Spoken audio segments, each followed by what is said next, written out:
Carlos Julio Vargas M. Cursó algunos años de bachillerato en un colegio con orientación agrícola. Tuvo una miscelánea en su pueblo. Esquivó la violencia y creó la fábrica de carrocerías El Sol, de buses, camiones y busetas, que ha crecido en 36 años. Hizo los buses de 2 pisos en Colombia y trabaja aún en la manera de simplificar aquí el transporte. Nadie querría recibir una trompada suya. Tiene manos gruesas, firmes y pequeñas, rojizas y arrugadas de tanto trabajar en sus 65 años. De ojos pequeños y achinados, maliciosos y alerta. Habla muy rápido y camina ligeramente encorvado, a velocidad rítmica, como si siempre estuviera de afán. Se peina hacia atrás, como la gente de antes, y siempre está buscando qué hacer. Si alguna vez la muerte va a buscarlo, le va a quedar difícil localizarlo, porque está en 2 y 3 sitios a la vez. En su fábrica al sur de Bogotá, delante de Bosa, de más de 10.000 metros cuadrados, la mitad techada, se le ve con cualquier obrero, con bata de caqui, mirando una cosa, revisando otra, regañando al portero porque hay gente en la puerta, o recriminando a algún obrero porque un remache no está bien puesto, o en su oficina, hablando por teléfono. Lo asombroso de Carlos es que no ha dejado su acento campesino y se siente orgulloso de eso. Hay gente que nace en una vereda y después hace lo imposible por ocultarlo, porque le da pena con quienes nacieron en la ciudad. Carlos vive en función del campo, sus olores, colores, quehaceres y milimetrías. Por eso es extraño que se hiciera fabricante de carrocerías por iniciativa propia, que tenga varios inventos patentados, que haya sido corredor de autos y aprendiera a pilotar aviones.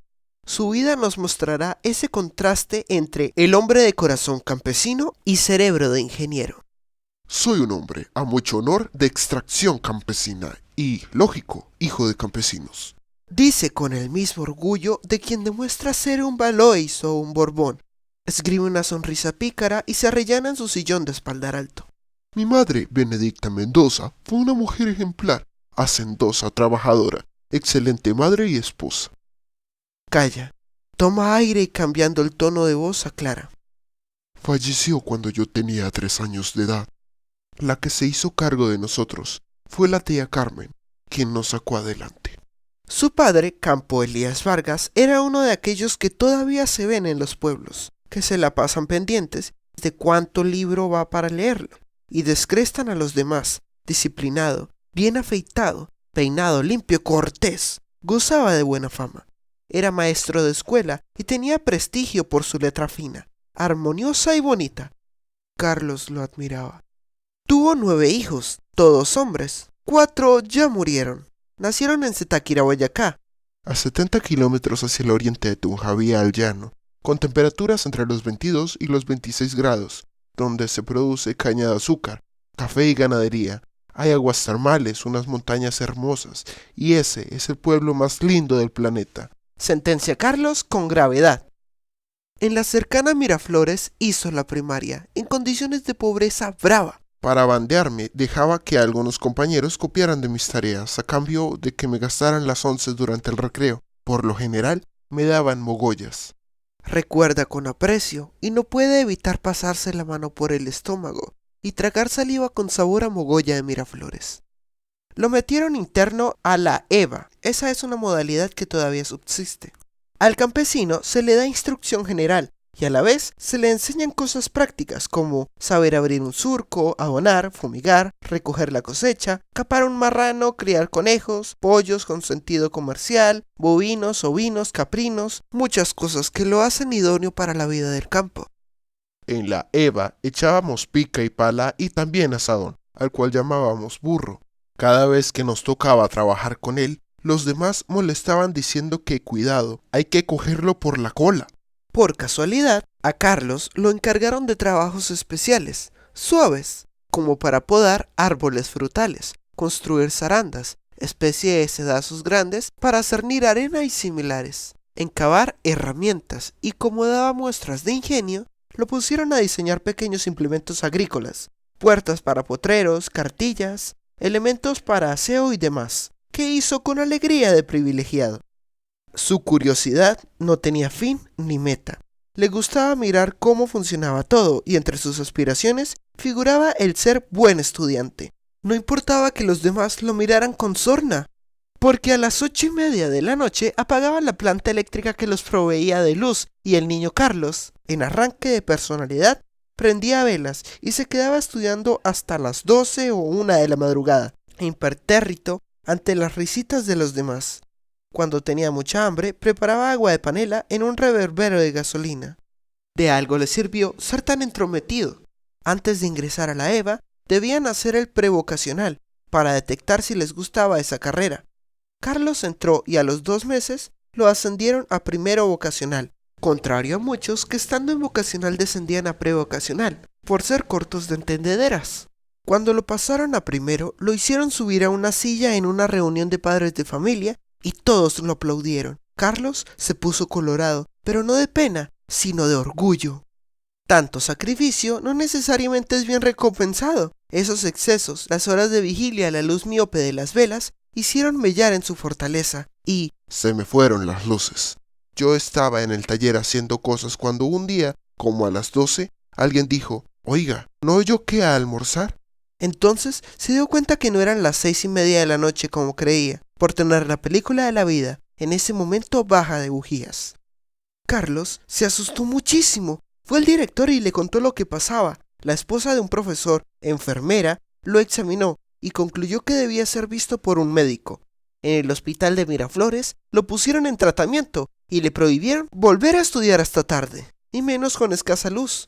Ya volantón, como dicen en Boyacá, es decir, con capacidad para volar solo, abandonó el colegio por carencia de dinero. Consiguió algunos pequeños créditos y montó un negocito en Zetaquirá, donde vendía alambre, puntillas y cosas así. Después le dieron la representación de tejas y productos Eternit, y de repente se vio como proveedor en la región de materiales de construcción, a la vez que se metió en el comercio de fique y café. Hasta que llegó la maldita violencia.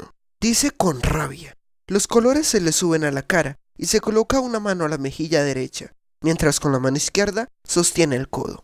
El negocio me dio para comprar una pequeña casa, un carrito viejo, un caballo de silla y hasta para tener unas 4 novias, campesinas sanas. Reconoce mientras vuelve a reír con picardía. Su celebridad como inventor y hombre inquieto se afianzó una noche en que llovió todo el tiempo, y al otro día se supo que el puente que comunicaba las veredas de La Esperanza y Patanoa había sido arrastrado por el río. En esas veredas se producía bastante caña de azúcar, café y madera, y el aislamiento amenazaba con llevar el hambre a muchas familias. Carlos se encerró en su miscelánea. Empezó a dibujar un río, como hacen todavía los niños. Le creó corriente con unas líneas temblorosas y encima trazó una serie de misteriosas figuras. Al cabo de varias horas, se presentó formalmente donde el alcalde, con un dibujo en limpio, grande y artístico, dándole la solución al problema de la caída del puente.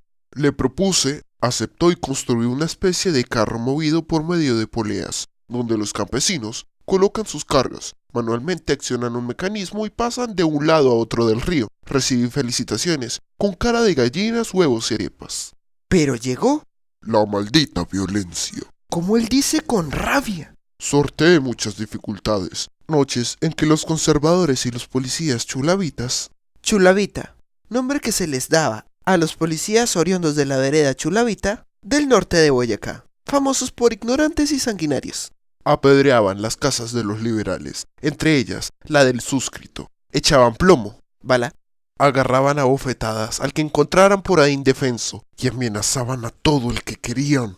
Por culpa de los godos estuve por primera, única y última vez en la cárcel, por el delito de ser liberal, no por más. pero eso no le dolió tanto como lo que le hicieron a Tarzán, su mejor amigo de entonces, que tenía la cualidad de escuchar a Carlos sin pestañear, mirándolo fijamente a los ojos, sin interrumpirlo ni contradecirle, y aunque nunca le dio consejo alguno, supo estar siempre a su lado, en las buenas y en las malas. Tarzán era pelirrojo, y un día un policía chulavita lo llenó de balazos, porque tenía pelo de liberal. Tarzán era un setter irlandés, perrito que no ha podido olvidar ni superar ningún otro. Si fueron capaces de matar a Tarzán, que no sabía disparar armas ni arengar a favor o en contra de ningún partido, podían matar a quien quisieran. Se incrementó la violencia y un buen día tuve que salir de mi amada tierra con un grupo de 11 familias, con destino a Bogotá. Me tocó pasar por la humillación de dejarle mi negocito, mi caballo de silla y mi casita, llave en mano, a un godo, que me cambió todo por un camión Ford modelo 1950, de 6 toneladas, que costaba mucho menos que el negocio solo. Feliz, dentro de lo que cabe, con su camión. Cuando llegó a Bogotá, cayó en la cuenta de que no era mayor de edad. En ese entonces se exigían 21 años. No tenía pase de conductor y por el problema de ser liberal no sabía por dónde coger. La violencia fue engendrada por los señores Mariano Ospina Pérez y Laureano Gómez. Eso no hay que discutirlo. Violencia que extendió sus tentáculos por toda Colombia. Asevera convencido. El único trabajo que hubo para el camión fue transportar ladrillo refractorio y otros materiales, desde Puerto Berrido a Belencito, para construir los hornos de aserrerías Paz de Río. La situación, nada apacible, era muy diferente al confrontamiento de hoy entre guerrillas y paramilitares, paramilitares y ejército, guerrilla y ejército, delincuencia común y policía, narcotraficantes y bloques de búsqueda, etc.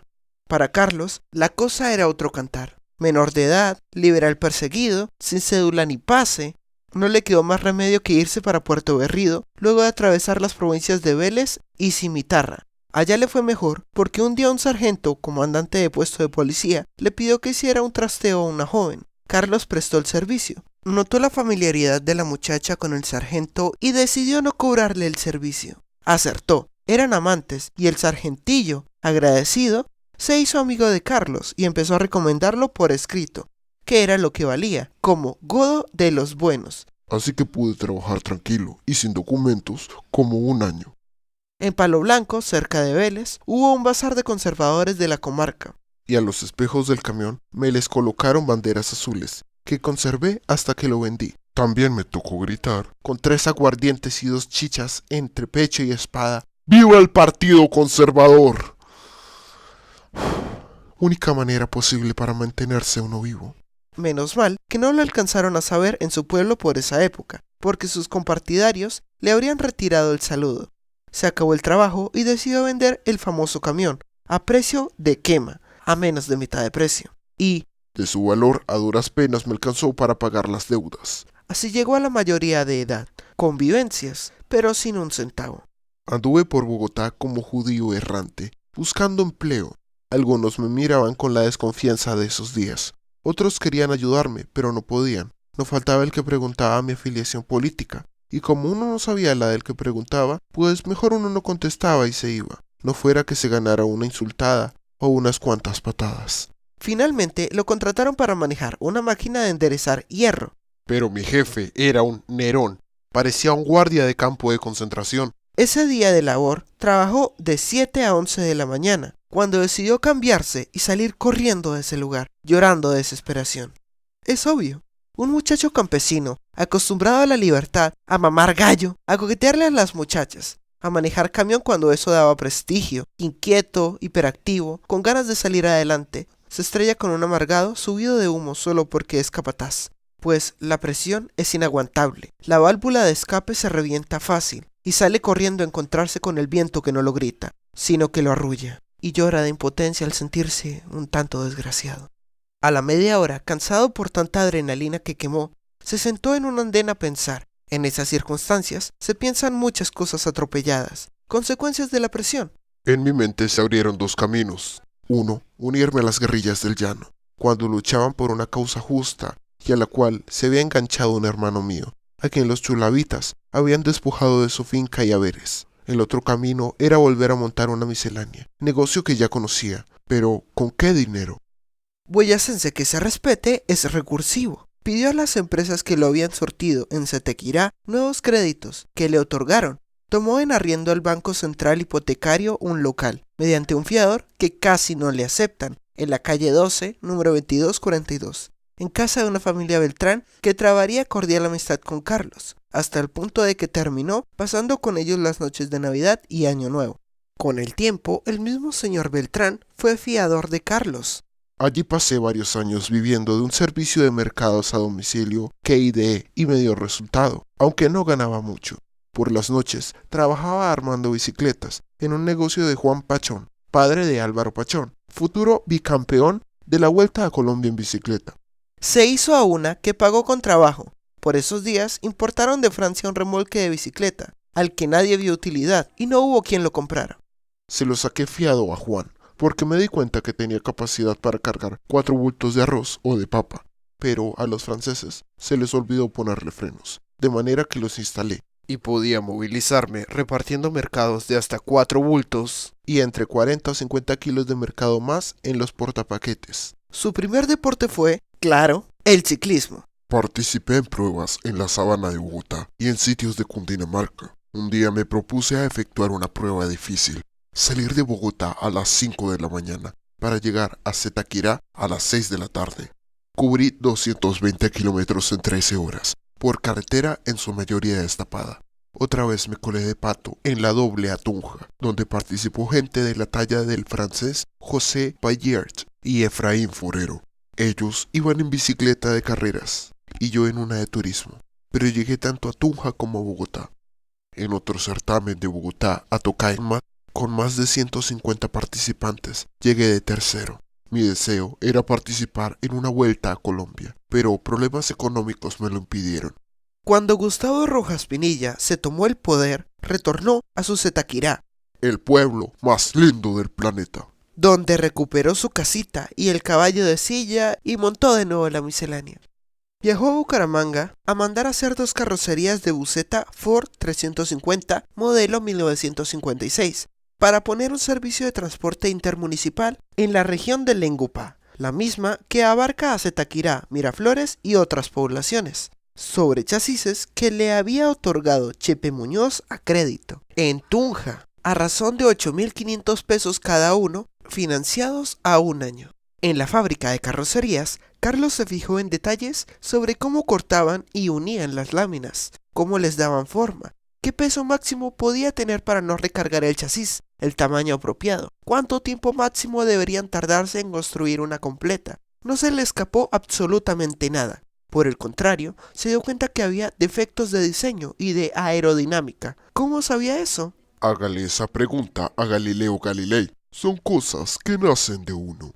Retornó a Zipaquirá y sin cerrar la miscelánea le dio la ventolera para hacer él mismo una carrocería de buseta para unos señores que lo conocían y confiaron en su capacidad.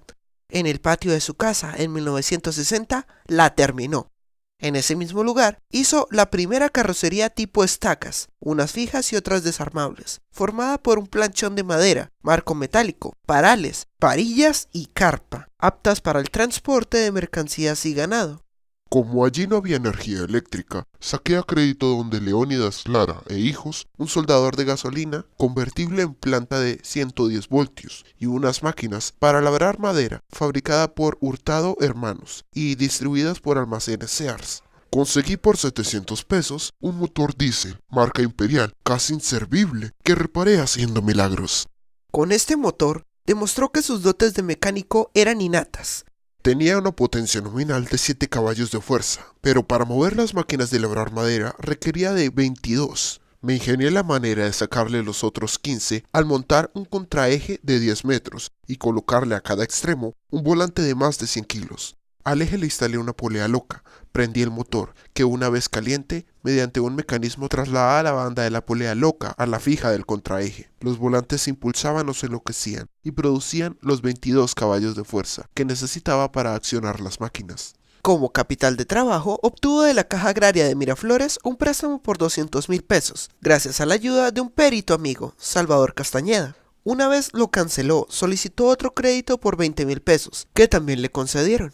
Pero, cosa insólita, el perito era conservador y el gerente del banco liberal, también amigo de Carlos. Y como buen amigo y copartidario, me exigió la devolución de los 20.000 pesos, porque según él, era mucha plata y se corría el riesgo de que yo no pudiera pagar. No los devolvió, pero pagó las cuotas normalmente. A la gente le gustó esa primera carrocería y los pedidos aumentaron. El patio de la casa le quedó pequeño y resolvió irse para Miraflores, donde había un local grande abandonado, antigua sede de una desmotadora de algodón del municipio, que había fracasado. Durante la violencia cruda, había sido una cárcel donde retenían a los liberales. Los sacaban de noche y los asesinaban al borde de un abismo que había por el camino, entre Páez y Campo Hermoso, tras lo cual los empujaban para abajo. Esa antigua desmotadora y mal recordada cárcel fue convertida por Carlos en el sitio donde realmente comenzó su negocio de carrocerías con criterio industrial, e instaló ahí, por primera vez, Carrocerías El Sol, nombre que le gustó. Porque el sol es el astro rey y salía para todos, tanto para liberales como para godos. El arriendo costaba 50 pesos el mes. En 1961 participó en el Salón del Automóvil de Sogamoso, donde obtuvo el premio al mejor expositor de carrocerías. Luego se fue a una feria industrial y ganadera de Villavicencio, donde recibió otro trofeo otorgado por la Caja Agraria y la Gobernación. Eso me entusiasmó tanto que decidí trasladarme a Bogotá y pedí que mi cuenta fuera transferida a Soacha primero y luego a San Victorino, a donde llegó de gerente el mismo que me había dado el premio en Villavicencio. Charlé con él y no tuvo asomo de duda en darme un préstamo por la escandalosa suma de 100.000 pesos para compra de maquinaria mejor calificada. Compró a la firma Joaquín Borda F. e Hijos Ltda. un lote en el centro industrial de Cazucá, adelante de Bosa, por poco menos de 100.000 pesos, pagadero en cómodas cuotas de 1.000 pesos mensuales, de manera que en 2 años largos ya era propietario total. Después compró otro lote aledaño de similar tamaño, de donde amplió su industria. Eso fue hacia 1965. Desde entonces, sus luchas han sido constantes. Parte del éxito en su ramo es que se ha dedicado a innovar constantemente sus diseños y a aligerar cada vez más el peso de las carrocerías, factor fundamental en la economía del transporte, porque se deterioran menos los motores y se consume menos gasolina, entre otras ventajas. Cuando comenzaron a establecerse ensambladoras de automóviles en el país, tuvieron serios inconvenientes para la movilización de los mismos, en especial Colmotores, que trajo unos planos norteamericanos para construir remolques tan pesados que cabezotes tipo Dodge 700 apenas podían arrastrar la estructura. Después Sofasá intentó movilizar sus autos de manera que pudiera entregarlos 0 kilómetros. Empezó con un remolque plataforma que apenas llevaba 3 carros, luego pudieron llevar 5, puestos en diagonal, que quedaban un poquito salidos de la plataforma, lo cual aumentaba el riesgo de accidente. Más tarde, un señor Chapiro trajo de Venezuela una propuesta que fracasó. Me puse a trabajar en la idea de algo que sirviera para transportar los autos sin tanto problema. Desarrollé una maqueta a escala para transportar 5, luego otra para 7 y después una para 9, con avances tecnológicos propios, en especial los amarres de los carros por sistema neumático, modestia aparte, únicos en el mundo. Esto es que en Europa, Estados Unidos y Japón amarran los autos a transportar por medio de pequeños trinquetes que dejan rígidos los carros contra la plataforma, con el inconveniente de que el impacto vehículo-carretera lo recibe el auto, afectando el punto de fijación. Nuestro invento aplica la ley de la palanca, combinada con un sistema neumático que consiste en una presión de aire suministrada por el compresor del vehículo y que llega a los mecanismos mediante mangueras o tuberías de cobre y por medio de una válvula produce el efecto de presión para amarrar los carros. Por ser neumático y con un diafragma, absorbe el impacto vehículo-carretera. Otra ventaja de esto es la seguridad. Se han volcado algunos remolques cargados y los carros no se han soltado. Carlos también ha sido obseso por el sentido del espacio. Para ese mismo transporte de carros, se ingenió la forma de bajar y subir una segunda plataforma. Mediante un par de cables, una conversión de poleas y unos aros fijados a las llantas posteriores del remolque, reaccionando al cabezote 1,70 m atrás o delante. Así, la segunda rampa baja o sube, según se quiera cargar o descargar los vehículos del segundo nivel. Así le solucionó un delicado problema a las ensambladoras transnacionales. En ese mismo sentido, desarrolló una nueva versión de niñeras, remolques que desplazan los carros, que, mediante la aplicación de sistemas hidráulicos, mueven plataformas, extensiones y trenes de apoyo, accionando solamente 5 mandos hidráulicos manuales, lo cual permite alto rendimiento en el cargue y descargue. Cualquiera de las dos operaciones se hace en máximo hora y media, mientras un remolque importado tarda entre 4 y 5. Otro factor que se le debe a Carlos es que uno hecho por él vale cerca de 80 millones de pesos y uno importado cuesta más de 160. El éxito se dio cuando empezó a fabricar él mismo las niñeras. Le fue tan bien que fundó su propia empresa constructora de las mismas Autosol, que quedó en manos de su primera esposa cuando se separaron.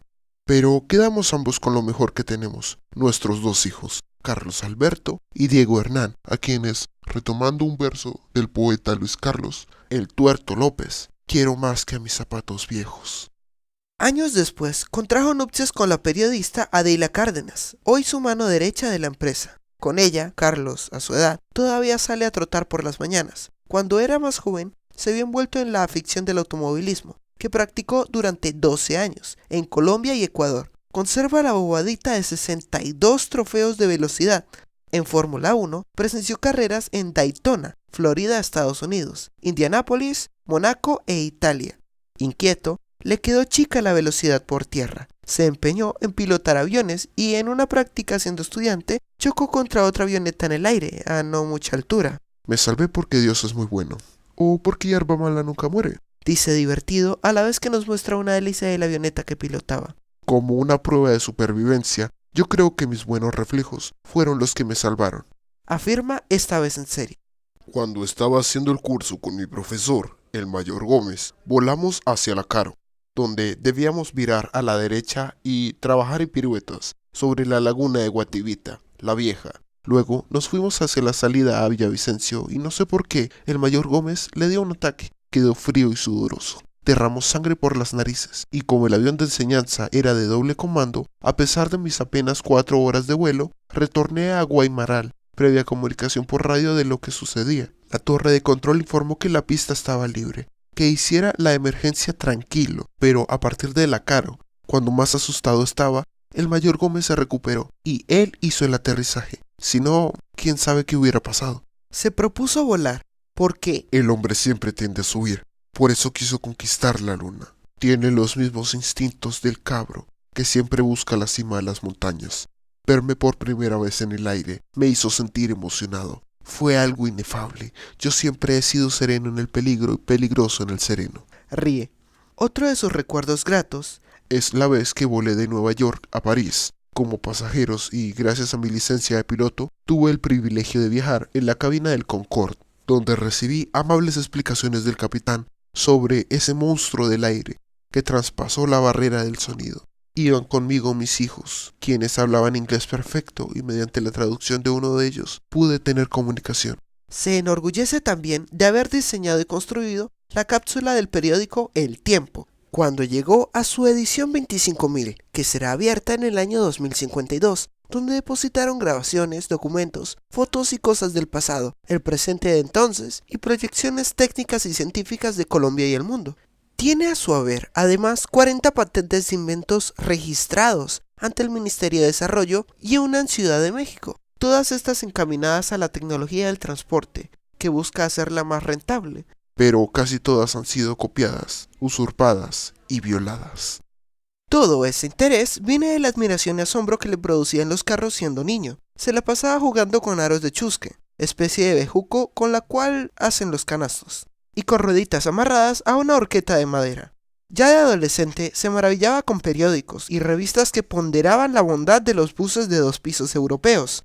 Empezó a asistir a ferias internacionales. Ha estado en la Feria Internacional de Nueva York en 1965, en la Expo 70, en Osaka, Japón, 2 veces en Alemania y en el Salón del Automóvil en París.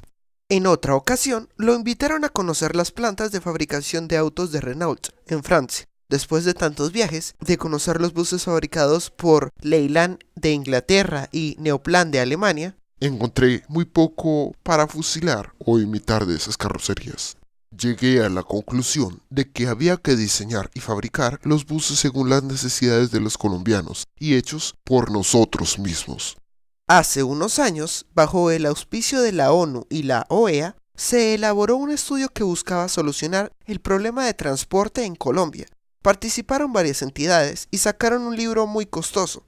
No tenía nada técnico ni extraordinario. Mucha teoría y literatura barata que hablaba de la construcción de un solo bus, que tendría dirección adelantada, nada nuevo, con capacidad para 40 pasajeros sentados y 10 de pie. Cuando a mediados de 1985, tuve la locura y la titánica idea de fabricar un bus de 2 pisos, auténtico colombiano. Jamás soñé que se me aparecería el monstruo maligno de la desidia y la negligencia de algunos estamentos del Estado colombiano. Solicité al entonces Intra y al Ministerio de Desarrollo licencia. Llevé la maqueta y un estudio de factibilidad. Cuando presenté todo eso, asistieron algunos ingenieros de la Universidad Nacional que habían intervenido en el tal estudio que acabo de mencionar y se convirtieron en excelentes enemigos. 1A de nuestro proyecto, porque se sintieron desplazados por nosotros. Imagínense, nuestro bus tenía capacidad para 120 pasajeros, más del doble del de ellos, el solo bus. Entonces, de la noche a la mañana, declararon a la prensa que lo habían mejorado y ahora tenían capacidad para 80 pasajeros de pie y 40 sentados, igualándonos. Cifras infladas a la carrera. Bueno, no me dieron entonces la licencia. En Carlos es una cualidad la terquedad cuando sabe que tiene razón. Rechazado de plano, con las puertas institucionales cerradas en sus narices, no se quedó manicruzado, se fue callado a su empresa y empezó a hacer su primer bus de 2 pisos. Con las uñas, diseñándolo y fabricando desde la pieza más pequeña hasta el chasis, sin licencia ni concepto técnico ni padrinos políticos. Me hizo un reportaje para El Espectador la periodista Adila Cárdenas, hoy mi esposa, y en cuanto salió publicando con motores que me había pedido la fabricación de 30 volquetas, me canceló el pedido. Me quedaron 125 cilindros hidráulicos, bombas y tomafuerzas almacenados, porque me vieron como competidor de los buses que ellos venden. 6 meses duró la fabricación de ese primer bus de 2 pisos, sin ingenieros encima, todo bajo la orientación técnica de Carlos y la ayuda de 20 jóvenes voluntarios. Lo tuvo listo para la Feria Internacional de 1986. Lo terminaron justo el día en que se abría la feria. No tuvimos tiempo ni de probarlo dándole una vuelta a la manzana. A las 4 de la tarde de ese mismo día le pusimos el último tornillo, nos bañamos, cambiamos y estuvimos en Corferias a las 5:30, la hora de la apertura formal del evento. Ya habíamos invitado a algunas personas, como la señorita Colombia Sandra Borda Caldas, quien nos hizo el honor de presentar el bus a los visitantes, y el compadre Emeterio, del dueto de los tolimenses, a quien sentamos en el segundo piso. Cuando llegamos a Corferias, lo entrevistaron y dijo que estaba muy contento, pero se había angustiado cuando miró para adelante y vio que no tenía chofer. Como en Colombia no hay pistas con 27 grados de inclinación para probar proyectos piloto, Carlos llevó su bus de 2 pisos a Villavicencio, cargado con bultos de arena que tenían el peso promedio de un ser humano normal, porque esa vía es llena de curvas, subidas y bajadas. No tuvo problema y empezó la construcción del segundo bus aerodinámico, que bautizó Aerobús. Lo presentó en la Feria Exposición de 1988. A altos funcionarios de Coca-Cola les gustó. Lo contrataron para acompañar la vuelta a Colombia. Le colocaron su publicidad por todos lados y lo acondicionaron como sala de prensa. Ya ha estado en 5 eventos de esos. Ha recorrido más de 10.000 kilómetros en 3 vueltas a Colombia, otra en Ecuador y la última de Arauca a Venezuela. Y no ha tenido un solo contratiempo. Pero los no creyentes empezaron a decir que el tándem, punto de soporte del vehículo y la carga, lo habían traído de España y acondicionado. No, eso es falaz. Todo lo hice yo, aquí en mi empresa. Este bus aerodinámico tiene 2 ejes direccionales similares, ejes verticales telescópicos y bujes autolubricados. La maledicencia es tal que cuando vieron el bus con las siglas y colores de Coca-Cola, llegaron a publicar que la compañía lo había traído de Europa y que por ahí había uno similar de carrocerías El Sol, que no le daba ni a los tobillos, siendo que era el mismo, pero pintado con la razón social de Coca-Cola. En 1992 fabricó un tercero, esta vez un tractobús, fruto de su inventiva y creatividad. A esa fecha, el récord mundial de tractobús era de 121 pasajeros sentados, en uno norteamericano muy largo de un solo piso. Mi idea fue fabricarle un cabezote lo más corto posible, de manera que se pudiera aprovechar muy bien el cuerpo o habitáculo del tractobús, y al hacerlo de 2 pisos, tiene capacidad para 155 pasajeros, todos sentados. Si llegara a vararse un cabezote, se desengancha, viene otro, ocupa su lugar, y no hay lucro cesante.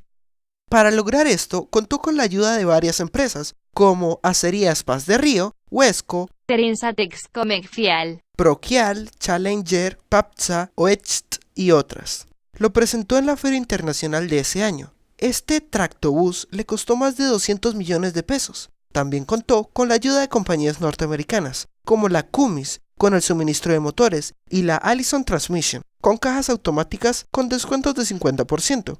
La Allison me invitó después a conocer sus fábricas en Detroit. Por ese motivo, porque iba un parroquiano boyacense con sus 2 hijos, ondearon las banderas de Colombia y de Estados Unidos. Me enternecí mucho con ese detalle.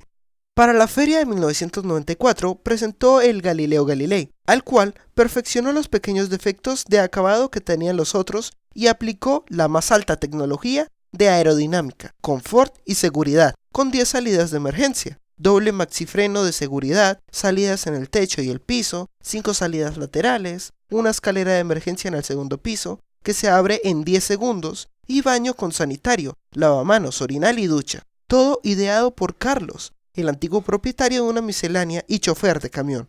En Europa, uno de estos automotores cuesta $550,000 que, con impuestos, si alguien quisiera importarlo, valdría 700 millones. Carlos lo hizo con un poco más de 200 millones. Aún no ha sido homologado, visto bueno técnico, el tractobús. Las cosas son bastante curiosas. En el gobierno de Belisario Betancur, un individuo con relaciones en el Ministerio de Desarrollo me cobraba 100 millones de pesos por gestionarme la licencia. El estudio de factibilidad que pasé fue mutilado del folder y desapareció. La administración Barco me negó licencia para fabricar y vender a Ecuador 70 buses por valor de $9.100.000. He recibido varios recados como: dígale a ese payaso que se calle o lo callamos. Cuando me homologaron el Galileo Galilei, lo hicieron con una simpática resolución. No les será permitido transportar pasajeros en el segundo piso, mientras no esté lleno el primero. Creé una empresa, Turismo Dos Mundos, con mis 4 buses de 2 pisos, para la cual me dio licencia el Ministerio de Transporte con una limitante. Mínimo podría tener 2 buses, máximo 3, de manera que el cuarto me quedó por fuera. Después de 7 años de tramitar la licencia como fabricante de vehículos, se la dieron siendo ministro de Desarrollo Ernesto Samper Pizano, bajo el gobierno de César Gaviria, constituyéndose en el 4º ensamblador en Colombia, después de Colmotores, CCA y Sofasá. Para eso, tuvo que amarrarse con cadenas acompañado de 50 empleados en la Plaza de Bolívar y otra frente al Ministerio de Desarrollo.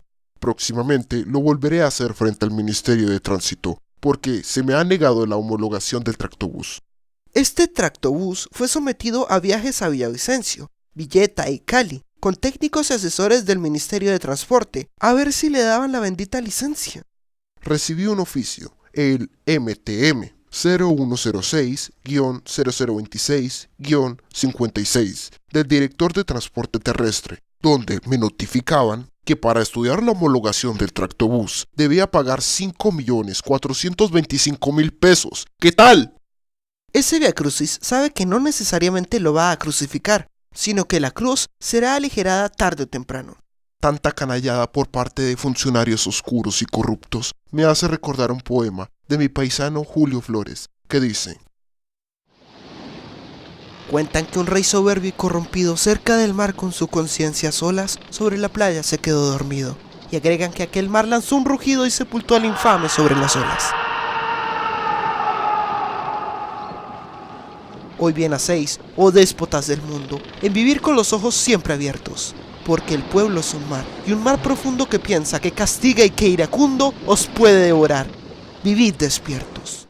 Otro logro personal como inventor e innovador ha sido la creación de 2 buses especiales para la aerolínea ACES, que son muy bajitos, pueden pasar por debajo de las alas de los aviones sin problema. La carrocería está más a ras del piso que los demás y permite que un pasajero suba de un paso en 3 segundos, cuando lo común es que tarden hasta 9 y 10, porque deben escalar 3 peldaños. Eso economiza tiempo, dado el alto volumen de personas por desplazar. También fue el primero en el mundo en construir unidades médicas móviles de 2 pisos, con un área de 60 metros cuadrados, con sala de recibo, recepción, 2 consultorios, cuarto para ginecología, cuarto para pediatría, 3 sillas odontológicas, cuarto blindado para rayos X, laboratorio, planta eléctrica diésel, bomba para suministro de agua, baño con sanitario norteamericano, orinal, lavamanos y ducha. No ha podido comercializar los buses de 2 pisos, porque tienen un defecto: son colombianos. Los 4 buses los tiene trabajando en servicios de turismo y urbano. A ver si algún día tanto transportadores como autoridades comprenden el alto rendimiento y la mínima ocupación de vía de estos vehículos. A la vez, continúa fabricando carrocerías de estacas, remolques, furgones, ambulancias y su última línea especial, las unidades médicas móviles. Sí, partió de la nada, de ser un oscuro campesino, notable en Zitáquirá, porque vendía abarrotes. Su curiosidad e ingenio naturales le permitieron llegar mucho más lejos de lo que nadie pudiera haber supuesto, pero tiene el signo de ser incomprendido y combatido por varios sectores del Estado y la empresa privada, que lo ven como un hombre peligroso, para ciertos intereses nada difíciles de deducir. Peligroso, Carlos, un viejo que en su vida ha tenido problemas con alguien. Dije al principio que a nadie le gustaría recibir un puño suyo. No sobra agregar que es por pura deducción que sería muy duro recibirlo, porque no existe persona que haya sido golpeada por este hombre que se parece un poco a Zacarías, el dictador de El otoño de la patriarca, en el sentido de que se levanta diariamente, incluyendo los sábados, a las 4 de la mañana. A la empresa llega hacia las 5 o 5:30, saluda al celador, que deja afuera, a la entrada, para que adentro no se acomode en algún carro y se duerma. Prende luces y motores. Cuando los obreros llegan, encuentran todo accionado y caliente. Durante todo el día está correteando de aquí para allá, habla mucho por teléfono, recibe al alcalde de Soacha, discute con funcionarios públicos, almuerza en la fábrica, acude a citas, habla sin cesar y por la noche, cuando ya se han ido todos, mientras Adila, su esposa, lo espera en el auto, recorre todas las secciones cerciorándose de que no dejaron un computador prendido, ni luz sea malgastada, revisa que las puertas estén bien cerradas. Verifica la seguridad de los candados, observa que las ventanas queden ajustadas y cuando ha pasado revista, sale esta vez despacioso, agotado. Cierra la puerta principal, le coloca los enormes candados, le da las buenas noches al celador y se va para la casa. El reloj marca usualmente las 10 de la noche. Cuando llega a casa, come, conversa con Adila y se pone a leer revistas de carros, carrocerías, mecánica y similares. Bueno, gracias por ver o de escucharme en esta ocasión. Espero les guste, compartan, denle like y nos vemos en el siguiente video. Cuentan que un rey, soberbio y corrompido, cerca del mar con su conciencia a solas, sobre la playa se quedó dormido. Y agregan que aquel mar lanzó un rugido y sepultó al infame sobre las olas.